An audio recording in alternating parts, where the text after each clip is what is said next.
Après avoir suivi des études en machinisme agricole, Étienne Thuot n'avait pas forcément le projet d'être agriculteur. Cependant, aujourd'hui installé depuis 2018 sur une ferme laitière, il ne reviendrait plus en arrière.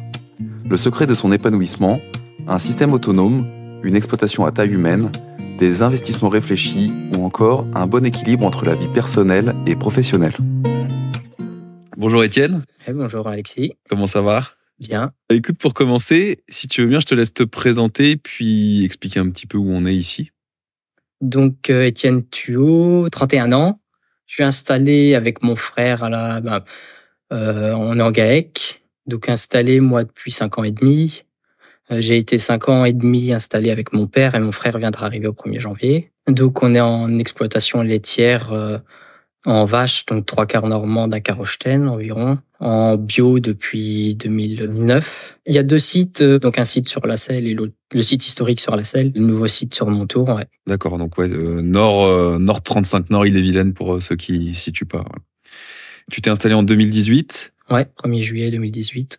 Et donc ton parcours avant de t'installer, qu'est-ce que c'est ? Donc avant de m'installer, moi j'avais pas du tout le projet étant jeune de m'installer en ferme. D'accord. J'ai fait des études BEP, bac pro agroéquipement.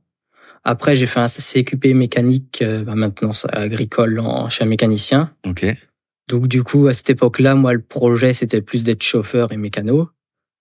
Donc après mon CQP, j'ai été travailler 1 an pour un groupement d'employeurs où il y avait une usine de déshydratation de luzerne. Et après, donc je voulais m'embaucher, mais au final, moi, les conditions de travail n'étaient pas loin d'être optimales. Donc on m'a proposé un travail saisonnier en CUMA, en chauffeur, donc Saint-Hilaire-des-Landes. J'ai fait 4 ans de saisonnier là-bas. Au bout de 4 ans, j'en ai eu, on va dire, un peu marre de travailler pour les autres, de pas avoir mon truc à moi. Donc j'ai décidé de m'installer, mais au final, au début, je cherchais plus à m'installer en bête de viande. Je voulais pas forcément m'installer en lait parce que j'avais pas les compétences dans l'élevage, quoi, pour faire du lait. Okay. Et il y a eu une opportunité. Mes parents, ça a été compliqué leur ferme, donc du coup, ils se sont séparés. Donc mon père, ça aurait été compliqué pour lui de rester tout seul sur la ferme. Il y a eu l'opportunité justement d'un voisin qui était à 500 mètres qui arrêtait. Donc l'occasion s'est faite que je me suis installé avec mon père. On a repris la ferme là et je me suis installé du coup à ce moment-là. Ouais. Et donc est-ce que tu peux décrire ton exploitation telle qu'elle est aujourd'hui ? Donc aujourd'hui on a 72 hectares, un site vache laitière avec une 40aine d'hectares accessibles. Et à 500 mètres, donc le site historique familial où il y a 15-20 hectares accessibles et qui sont pour les genisses. Et après, il y a quelques parcelles éloignées, mais le plus loin sur les 72 hectares, c'est 3 kilomètres. On a un quota de 340 000 litres de lait, donc on était un peu plus les dernières années, là. Et donc on livre chez Biolay. Et en termes d'assolement, qu'est-ce que ça donne ? En assolement, donc jusque-là, on faisait 4 hectares de maïs, le reste en herbe, du moins au départ que je me suis installé. Après, au final, on avait vachement de stock, donc on s'est mis à faire 3-4 hectares de blé ou de triticale, plus les 4 hectares de maïs et le reste en herbe. Cette année, on était justement encore à ça, et à partir l'année dernière, on était à ça, et à partir de cette année, on va être à 100% herbe. Si on revient un petit peu sur ton installation, est-ce que depuis que tu t'es installé, il y a eu des aménagements importants sur la ferme ou des grands changements qui ont été liés à ton installation ? Quand je me suis installé, moi je me suis installé au 1er juillet, donc on a commencé la conversion bio justement au mois de mai, juste avant, donc sur 1 an et demi. Donc ça, c'était un changement pour mon père déjà. Il était habitué à sa façon de faire, donc du coup il avait peur, et lui qui aime bien les vaches, il avait peur un peu que les vaches maigrissent en bio, d'avoir des soucis. Et au final, la transition s'est très bien faite. Et après, le deuxième changement, le fait d'avoir 2 sites, il a fallu réaménager sur le deuxième site. Avant, l'agriculteur qui avait le deuxième site où sont nos vaches laitières aujourd'hui, il avait que 3-4 parcelles, on va dire, sur les 15-20 hectares. Donc des grands blocs de parcelles et puis ils mettaient du maïs dedans et un peu d'herbe. Mais nous, il a fallu aménager tous les paddocks, donc là, une quarantaine de paddocks, à mettre tout l'abreuvement, faire aménager tous les chemins pour accéder aux vaches, quoi, ouais. Et tu me disais que la conversion bio, c'était toi qui l'avais initiée, en fait. C'était la condition pour toi, pour t'installer? Ouais, c'était à condition parce que moi je me voyais pas être en conventionnel, donc j'ai fait quelques mois au final, où on était pas un an et demi, le temps de la conversion, et après on était en bio, quoi, ouais.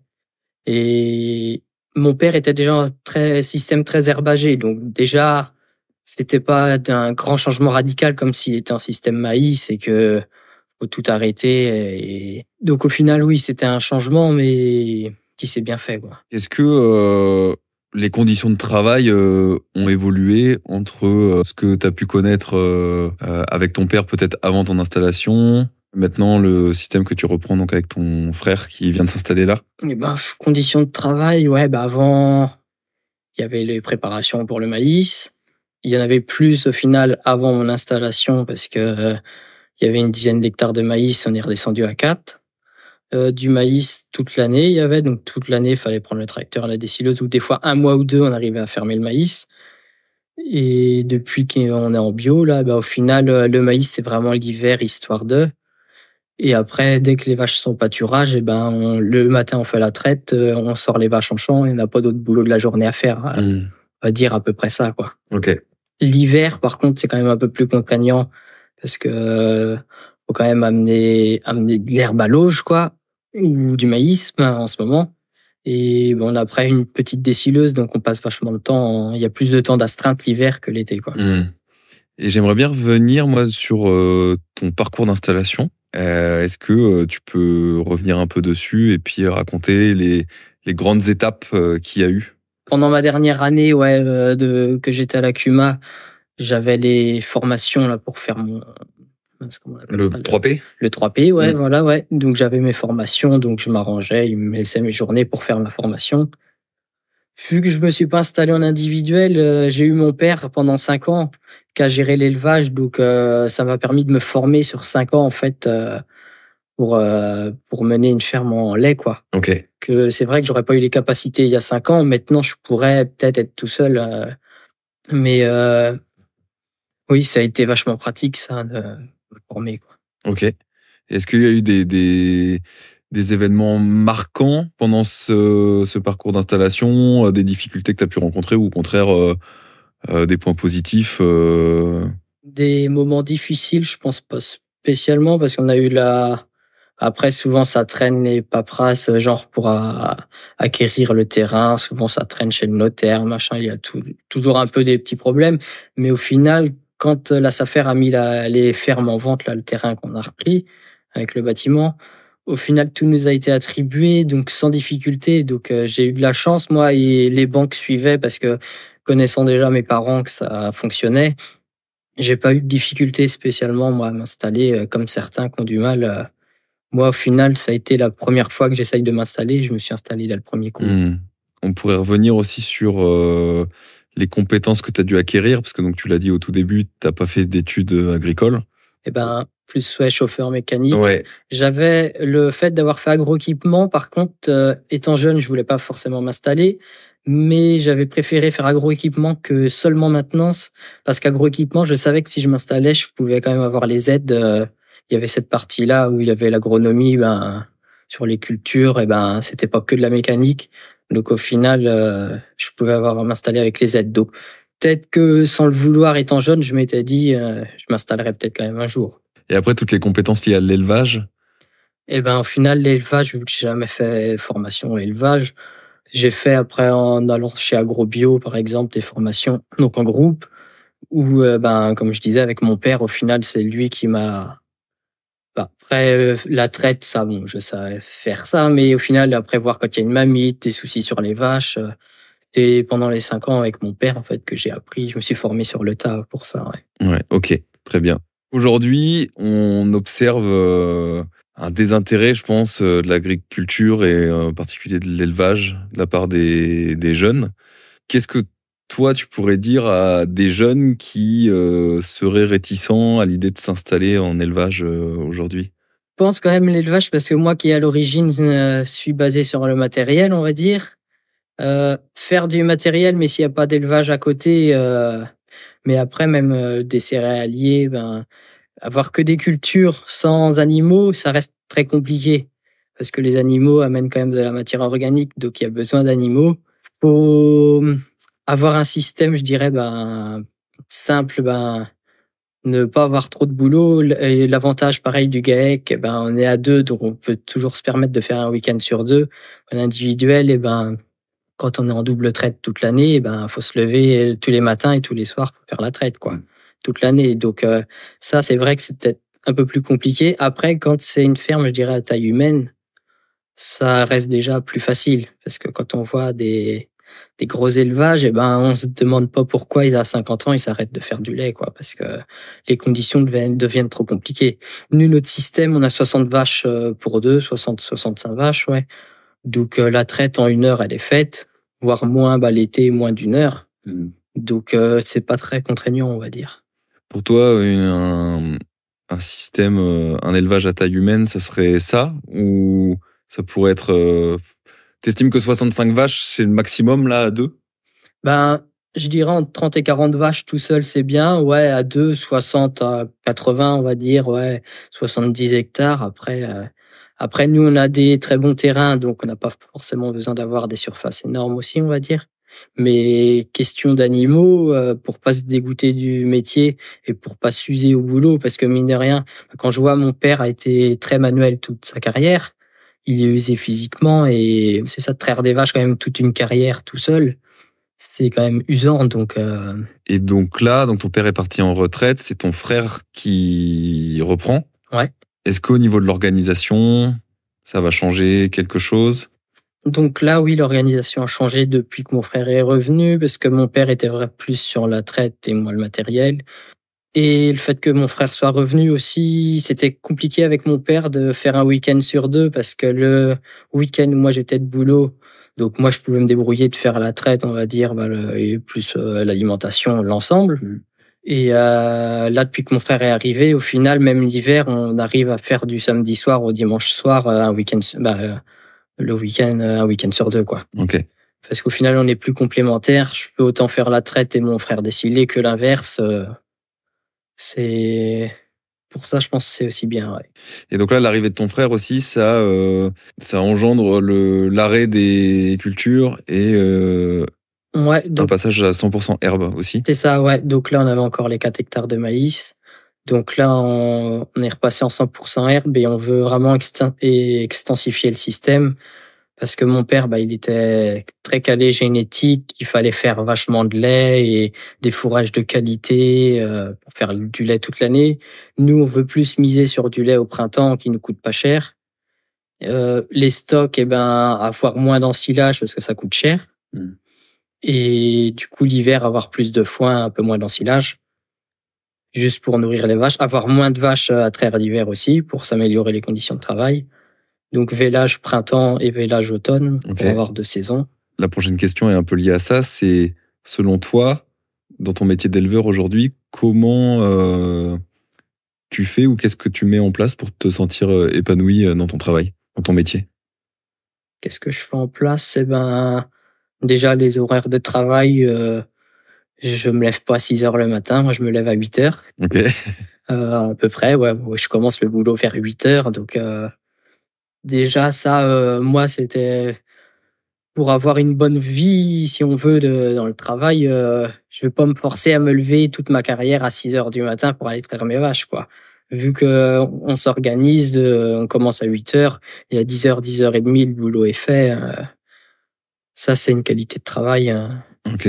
Donc il y a les horaires, ouais. Ouais, des horaires, ouais. Après, ben, la simplification du système, avoir les fourrages grossiers. Ben, après, quand les vaches sont au pâturage au printemps, ben, on ouvre le portail une fois la traite faite et puis elles vont en champ et on est tranquille. Il y a des routes à traverser, mais une fois qu'elles sont dans le champ, on n'a pas à y revenir de la journée, quoi. Ok. Juste le soir, aller les chercher.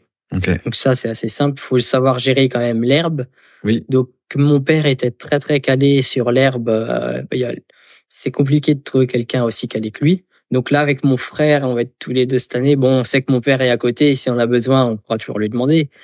Mais c'est ça. Après, quand on arrive à gérer l'herbe, ben après, au final, ça se fait bien, quoi, le boulot de la belle saison.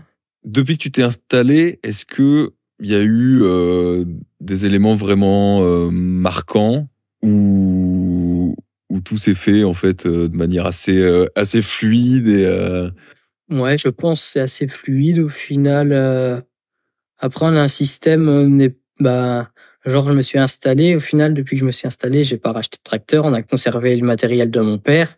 Donc, j'ai pas forcément fait d'investissement. Après, j'ai acheté un endaineur faneuse, faucheuse, mais en petit investissement.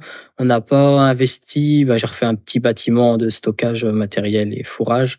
Mais après, il n'y a pas eu de grands changements de refaire une grande stabule, salle de traite, tout compris. Donc, le site qu'on a repris quand je me suis installé, je l'ai réaménagé justement, ma 2x7, elle était en 2x5 quand je me suis installé. Donc au final, au début de mon installation, on travaillait encore chez mon père. Donc du coup, une fois que le boulot était fait là-bas, moi je venais sur le nouveau site aménagé. Une fois que tout a été aménagé, on a transféré les vaches. Comment tu te formes autrement au niveau professionnel Formation agro-bio. J'ai fait quelques formations ellipse, mais là, on a arrêté le contrôle laitier. Mais sinon, ellipse, il y avait les vétos aussi. On est tout le temps informé un peu à droite à gauche par des formations professionnelles, ouais.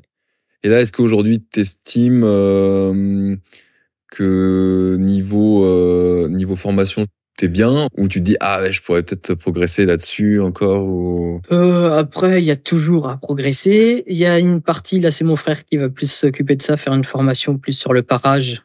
Ah oui. Parce que le fait d'avoir pas mal de chemins et d'être en système pâturant, on a un peu de boiterie quand même.